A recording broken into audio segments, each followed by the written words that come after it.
Not a single day goes by where I don't itch to do work and progress in the endeavors I'm trying to succeed in. And this may rub you the wrong way, this may sound unhealthy to some people, but if you want the results that speak for themselves in 2025, then this video will be useful for you. In this video, I'm going to be teaching you how to become addicted to the work. So when you go through the day without completing productive work, you have an intrinsic itch to get more done, which will keep you on track to achieve your goals in 2025. Hello, I'm Dylan, I'm 18 and I coach lazy people to turn productive using tactical techniques and strategies that changed my life forever. I wasn't always productive. I spent 5,000 hours or 210 days straight playing Call of Duty and other such video games, wasting my life away, but I turned it round to this productive lifestyle where I easily and effectively complete work for my business, education and personal development goals. And I hope to help you get the same result using this video because I truly feel I have an addiction. But a positive addiction, because I'm addicted to the work I'm completed. I'm addicted to being in the trenches, being in the grind of work and getting things done productively. And I want to help you get that same result using this 3-step formula. So first, we have dopamine. This is the catch and release mechanism that's going to keep you addicted to the work. So on the progress to what you perceive as success, pair with a reward after you complete it. So how do we do this? Set yourself a task, and how are you going to figure out what you need to get done? Analyze your business model using AI, etc, etc. I need to get this done. Give me the tasks that are going to bring me closer to this goal. Put it into AI, use your brain. Then once you have the task, write it down and make sure you have an adequate reward for post-task work, for after you've completed the task. So write down, I need to get 60 minutes of business work done. And it's arbitrary, make it more specific than that, but I need to get 60 minutes of this specific bank of productive work done.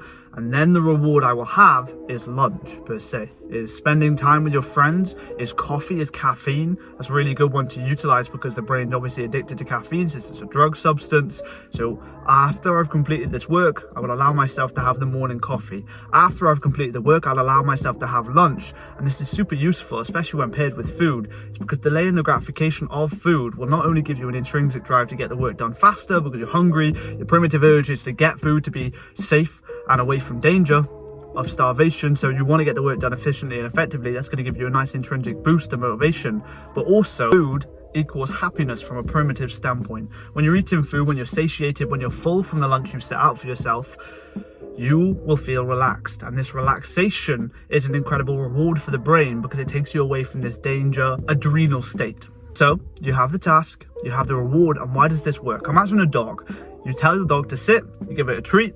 Tell the dog to sit, you give it a treat. You tell the dog to sit, to give it a treat. And then when you tell it to sit, it sits automatically because you've trained it to sit with a reward metric. And you work the exact same with your brain. To become addicted to the work, you need to do hard work, reward yourself, do hard work, reward yourself, do hard work, reward yourself, until when you do hard work, you have an intrinsic drive to complete the task because your brain perceives an end reward. And even sometimes when you don't maintain this catch reward system, you only complete the hard work and you don't even reward yourself, you'll still have significant drive to get the work done because your brain is convinced there's an end reward there. So use this catch and release mechanism to become addicted to your work and utilize dopamine to become addicted. Because that's the way it works. The reason people are addicted to social media is because of dopamine, because of that high spike of pleasure, momentum towards this high of scrolling or taking or using, and then you get the crash, and then you crave that momentum, that pleasure again, and then you get a crash, and then you crave and crash, and it keeps them addicted in this cycle of progression, regression, progression, regression, and that's how you can become addicted to the work that you're completing. Number 2, you need to make it easy to become addicted to the work. So now you have the method of the completing work, getting reward, completing work, getting reward to trick your brain into releasing dopamine whenever you're on the pursuit to complete work because it perceives this as a reward. But how can you complete the work if you're struggling to get it done? This is where the removal of friction is important. So friction essentially is just the barrier of entry between the work. If me or you wanted to start up a McDonald's franchise because we perceive that to be a good business model, it's a cool idea, but we don't have £75,000 in capital expenditure to get the franchise up and running. So that's the barrier of entry between us and the business model. And a lot of the time when you're procrastinating, it's because the barrier of entry between you and entering the work and completing the work efficiently, effectively, is a barrier. And this barrier can be a lot of things. It can be a cluttered desk distracting you. It can be your phone pinging, notifications distracting you from entering the work. It can be lost files in a sea of your cluttered desktop, meaning you can't even find the resources you need to get done into the work. Or it can literally be not knowing what you need to get done. And you need to locate this barrier of entry before you can get into the work. So sit down for a minute, pause this video if need be, and just generally think for literally 30 seconds, what is stopping me from completing said task? And maybe you come to the conclusion, maybe you need to utilize AI like we said before, put it into AI. I'm trying to do this work. What could be stopping me from getting it done? And just take action to remove the barrier of entry between you and your work.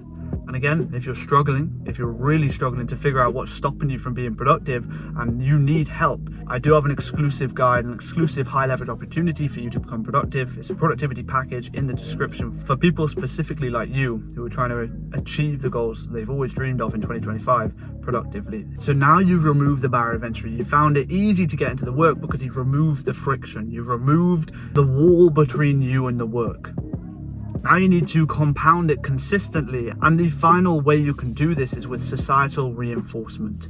Think of someone you care about, and when they come to your brain, immediately write the name down or open the messages in your contact and just tell them about what you're doing. Tell them about the work you're passionate in, you're trying to improve in productively, you're trying to consistently improve in productively. And just tell them about it. Just make it clear that you are on the path to success in this particular thing you're doing. And once you tell them, and be clear with them that you need them to hold you accountable to get the work done.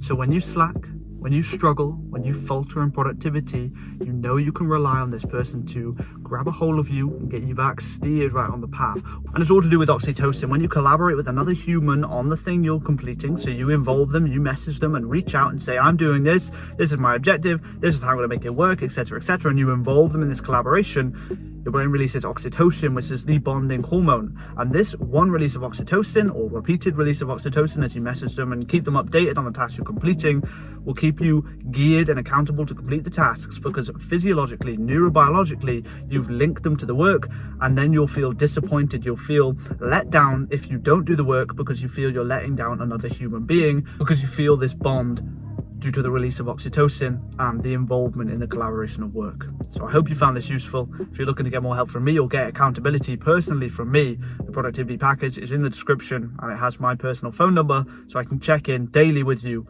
and help you stay on track in your productivity, your discipline, and your drive to complete work. Thank you very much for watching. I appreciate you.